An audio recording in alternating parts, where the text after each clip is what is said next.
Assalamualaikum warahmatullahi wabarakatuh. Salam sejahtera bagi kita semua. Om Swastiastu. Namo Buddhaya. Sampurasun. Mugia Rahayu Sagung Dumadi. Sahabat Akarimbah dimanapun Anda berada, baik yang nyata maupun yang gaib. Pada episode kali ini, kami mencoba mengurai kisah tentang wafatnya Sri Baduga Maharaja Ratu Aji di Pakuan Pajajaran. Sri Sang Ratu Dewata yang lebih dikenal dengan sebutan Prabu Silihwangi. Benarkah Prabu Silihwangi moksa atau wafat secara wajar? Lalu di mana makamnya? Untuk lebih jelasnya, mari sama-sama kita ikuti kisahnya berikut ini.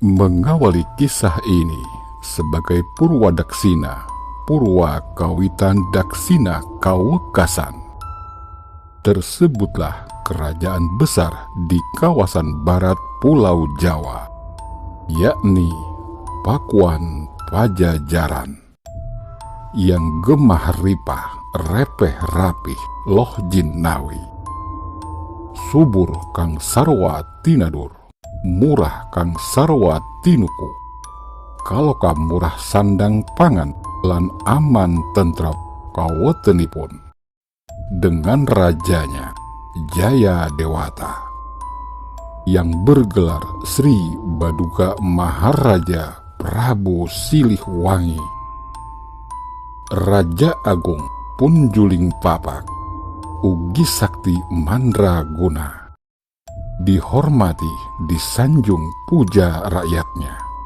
dan disegani oleh lawan-lawannya. Berdasarkan sebuah makalah berjudul Eksistensi Kerajaan Pajajaran dan Prabu Silihwangi, karya Mumuh Muhsin dari Universitas Pajajaran, memaparkan fakta mental dan sosial yang menjadi fakta kuat keberadaan Prabu Silihwangi dalam dunia nyata. Prabu Silihwangi bukan mitos, melainkan nama historis yang artinya merupakan pijakan historis dari kisah-kisah yang beredar. Silihwangi adalah nama lain dari Sri Baduga Maharaja. Ia merupakan raja kerajaan Sunda atau Pakuan Pajajaran yang bersifat primus inter pares, raja pinunjul di antara raja-raja Sunda lainnya. Berbagai sumber menyatakan kerajaan Sunda melewati masa keemasan dalam periode kepemimpinan Prabu Silihwangi. Bahkan berakhirnya kepemimpinan Prabu Silihwangi diyakini sebagai awal keterpurukan dan runtuhnya kerajaan Sunda. Ibu kota kerajaan Pajajaran adalah Pajajaran atau Pakuan Pajajaran, yang saat ini dikenal sebagai Kota Bogor. Pada masa lalu, orang-orang menyebut kerajaan dengan nama ibu kotanya. Kerajaan Pajajaran sebelumnya didirikan pada tahun 923 oleh Jaya Bupati. Berdasarkan prasasti Sang Hyang Tapak, Prabu Silihwangi telah menjadi identitas orang Sunda. Mereka meyakini Prabu Silihwangi adalah Sri Baduga Maharaja, Raja Kerajaan Pajajaran. Menurut naskah Wangsekerta, tidak ada raja Sunda bernama Prabu Siliwangi. Sebab nama itu hanyalah julukan bagi raja-raja Sunda yang menggantikan Prabu Wangi yang gugur di Bubat. Prabu Wangi sebenarnya adalah Prabu Linggabuana yang dalam cerita Parahyangan disebut Prabu Maharaja. Julukan Prabu Wangi diberikan rakyatnya untuk mengenang, menghormati jasa-jasa pengabdian rajanya yang begitu tegar, mempertahankan martabat Sunda ketika gugur di Perang Bubat, sehingga namanya wangi dan harum. Dalam Kelopak 630 Lakon Pantun, para pujangga Sunda menyebutkan Prabu Jayadewata digelari Prabu Siliwangi, yang berarti menggantikan, dan wangi diambil dari gelar kakeknya, yakni Prabu Wangi. Jadi, gelar Siliwangi sebenarnya bukan gelar resmi, dan sang raja pun tidak pernah menggunakan gelar ini untuk menunjukkan jati dirinya. Siliwangi lebih bersifat kesusastraan dan kebiasaan rakyat di zaman itu, yang merasa tabu untuk menyebut secara langsung nama sesungguhnya dari raja yang sedang berkuasa dalam percakapan sehari-hari. Kemudian raja-raja berikutnya dikenal sebagai Prabu Siliwangi. Bahkan menurut Wangsakerta dan Carita Parahyangan mencatat ada 8 raja yang bergelar Prabu Siliwangi. Namun gelar Siliwangi tidak disematkan pertama kepada Mangku Bunisora yang memegang tampuk pemerintahan ketika kakaknya Prabu Linggabuana berada dan gugur di Perang Bubat. Prabu Bunisora tidak dianggap sebagai pengganti Prabu Linggabuana karena naskah Wangsekerta menyatakan hanya sebagai penyelang. Dia memegang pemerintahan karena rajanya sedang bepergian. Inilah 8 raja yang bergelar Siliwangi, versi naskah Wangsekerta dan Carita Parahyangan. Yang pertama, Prabu Niskala Westukencana, putra Linggabuana Wisesa, bertahta pada tahun 1371-1475, bergelar Siliwangi pertama. Kemudian Prabu Dewa Niskala bertahta pada tahun 1475-1482, bergelar Siliwangi kedua.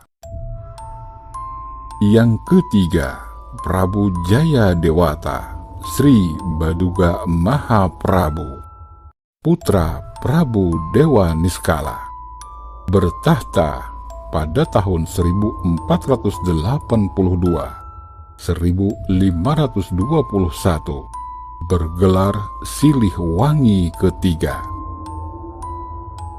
Kemudian yang keempat, Prabu Surawisesa, bertahta pada tahun 1521-1535, bergelar Siliwangi keempat.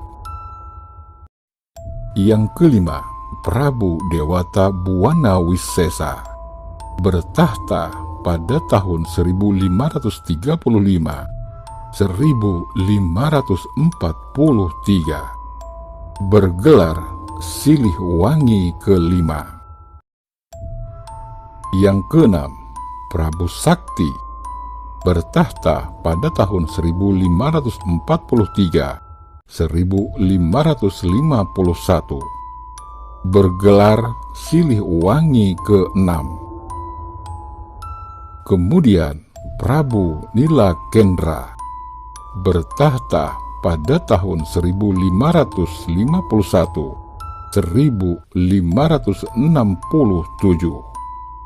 bergelar Siliwangi ke-7. Dan yang terakhir, Prabu Raga Mulya atau Prabu Surya Kencana yang bertahta pada tahun 1567-1579, bergelar Siliwangi ke-8. Kemudian yang menjadi kontroversi adalah, benarkah Prabu Siliwangi moksa? Untuk mengakomodasi kontroversi ini, mari kita cari tahu apa itu moksa. Moksa adalah sebuah konsep agama Hindu dan agama Buddha yang bermuara pelepasan atau kebebasan dari ikatan duniawi, lepas dari putaran reinkarnasi atau purna bawa kehidupan.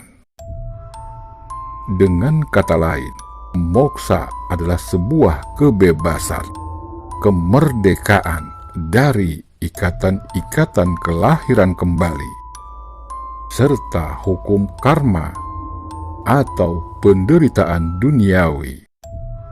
Moksa merupakan tujuan tertinggi menuju nirwana.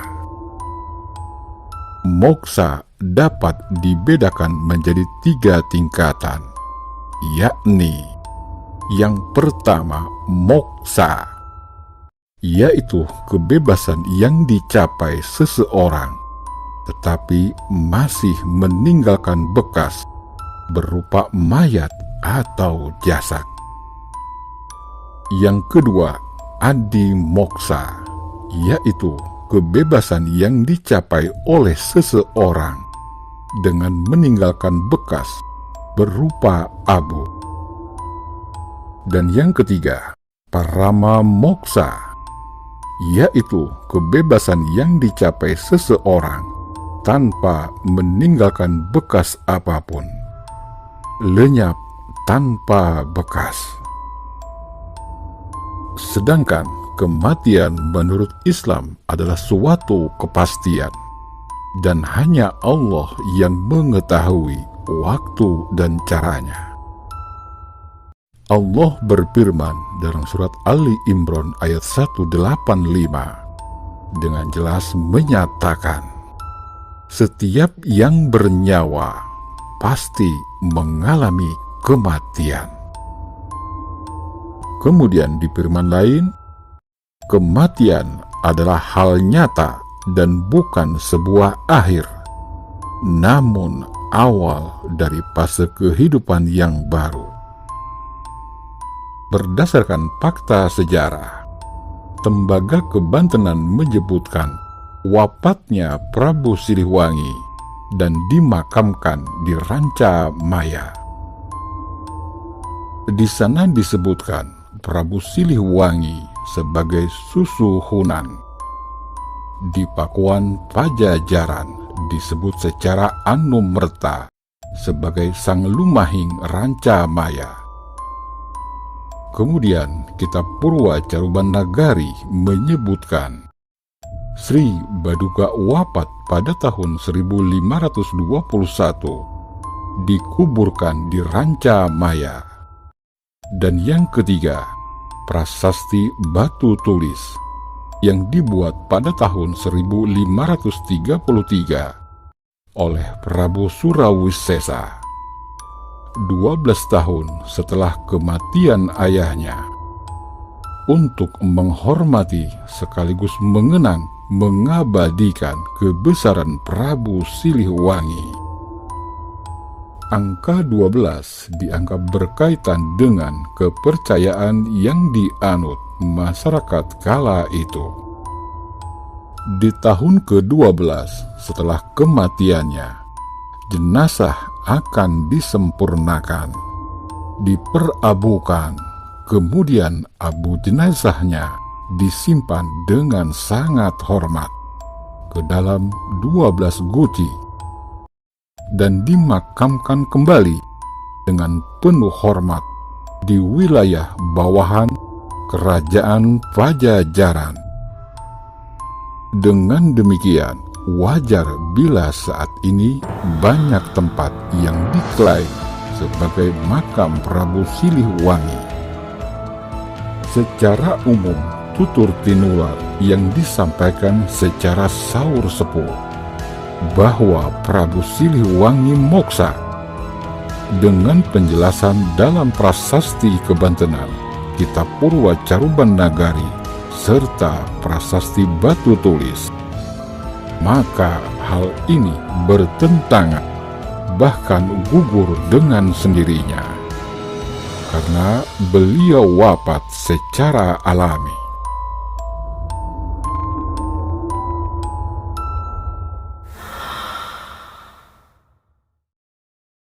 Demikian sepenggal kisah jejak sang legendaris Prabu Sri Baduga Maharaja Ratu Aji di Pakuan, Sri Sang Ratu Dewata, Prabu Siliwangi.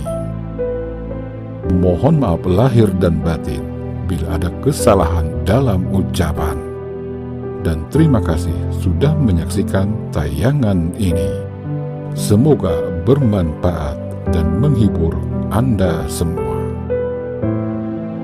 Ranca Maya memang sudah menjadi milik perusahaan, tapi sejarah dan nilai yang terkandung di dalamnya adalah milik seluruh masyarakat Indonesia. Sebab sejarah adalah kekayaan dan jati diri kita, jati diri bangsa yang sebaiknya tidak dibatasi aksesnya. Mereka yang datang anak cucunya, keturunannya, pengagumnya, bukan perusak. Itu tidak akan mungkin terjadi, sebab mereka datang dengan cinta yang tulus, murni tanpa ambisi. Terpatri di sudut hati, Prabu Siliwangi adalah karuhun kami. Mbah Jagat Nurjati mengatakan, kadang kita tidak menyadari bahwa dalam beragama bisa malah tak bertuhan. Itu terjadi saat kita disibukkan oleh rumusan-rumusan, aturan-aturan, keimanan dari peribadatan yang baku. Padahal rumusan-rumusan tersebut boleh jadi tidak berasal dari Tuhan langsung, tapi merupakan penafsiran atas firman-firman Tuhan. Disinilah yang menjadi permasalahan beragama. Ketika orang-orang beragama sibuk menafsirkan firman-firman Tuhan, tapi lupa kepada Tuhannya sendiri. Ingat, salah satu keajaiban Al-Quran adalah Anda tidak bisa merubah isinya, tapi isinya mampu merubah kehidupan Anda. Wallahu a'lam bishawab. Salam cinta leluhur Nusantara. Wabillahi taufiq wal hidayah, waridho wa inayah.